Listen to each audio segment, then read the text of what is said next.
nobody in the history, you look at, this is the longest ruling family in human history that we know of.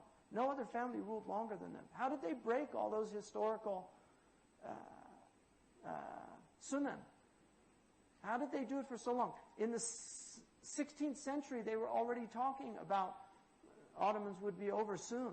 In Europe, can't last much longer, just 400 years, right? Seriously. My mother was born and there was a sultan, there was a khalifa. My mother, 95 this year. When she was born, there was still a khilafa. Khilafa was officially November 1st, 1922. And then 24, it's ended completely with the establishment of the Republic. But my mother was alive and there was a sultan, a khalifa of the Muslims. It wasn't that long ago. So, the Nasr, in tansurullah yansurkum. If you give victory to God, God will give victory to you. We have all these Muslims. I mean, if you look at what happened in the Ottoman lands that were defended, Mustafa Sabri says 2/3 of Ottoman history was defending other Muslims. 2/3 of their history. And then when the breakdown happens, they're betrayed by all these people. And now the Muslims are suffering from the effects of those betrayals. Nobody wants to deal with this fact. It's painful. You allied yourselves with the British, and look what you got. Sultan Abdul Hamid wouldn't give up Palestine. He was offered all the Ottoman debts would have been forgiven. And the famous letter, everybody knows about this stuff. He said, I can't give up. It's not mine to give. Can't sell something. It's a sacred trust.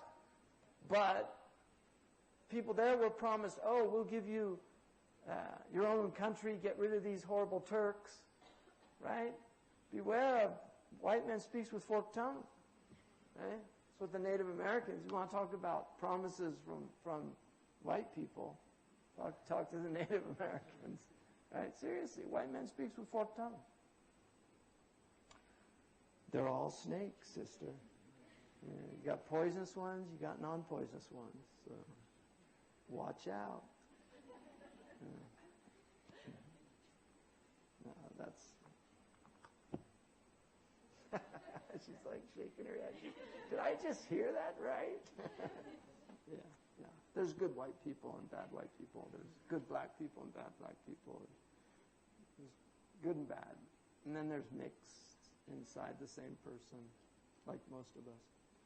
But don't listen to your enemies. Beware of Greeks bearing gifts. Right? That's a Turkish saying. That must be, because they brought that big Trojan horse, right? That was in Turkey. They put it outside as a gift, and poor Cassandra, given the gift of prophecy, don't bring the horse in. But part of the gift was the curse that nobody would listen to her. So he said, don't bring the horse in. It's a mistake. No, this is a gift. Look, they're finished. 10 years, we beat them. They brought it in. That's what has happened to the Muslim world. We brought in this Trojan horse, right? And what happens in the Trojan horse is that at night they get all drunk. They're celebrating their victory. And then the Greeks come out of the horse and then open the gates. And the Greeks come back and they wipe out Troy, right?